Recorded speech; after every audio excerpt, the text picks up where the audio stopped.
গলায় পানি পানি করে ছিটান লাগবে একবারে।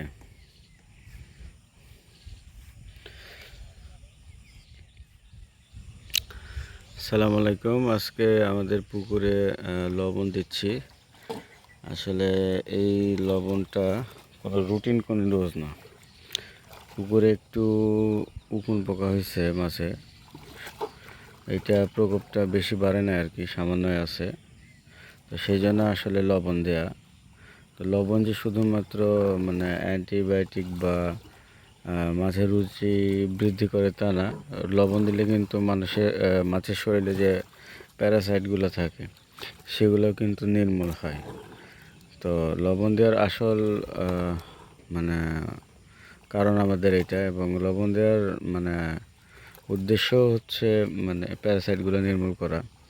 তা আপনাদের যদি পুকুরে উকিন পোকা হয় তাহলে আগে লবণ দেবেন, তারপরে বিষ দেবেন, তাহলে কাজটা দ্রুত হয়। এবং লবণটা চেষ্টা করবেন এইভাবে, আপনারা যে দেখতে পাচ্ছেন একদম পানি পানি করে দেওয়া, কারণ দানা দানাভাবে দিলে এটা পানির তলদেশে মাটিতে পড়ে থাকে, এটা অতটা দ্রুত কাজ করে না। আর এটা গুলায় দিলে এখন ডাইরেক্ট পানিতে গিয়ে পড়ে এবং পানির সাথে দ্রুত মিশে।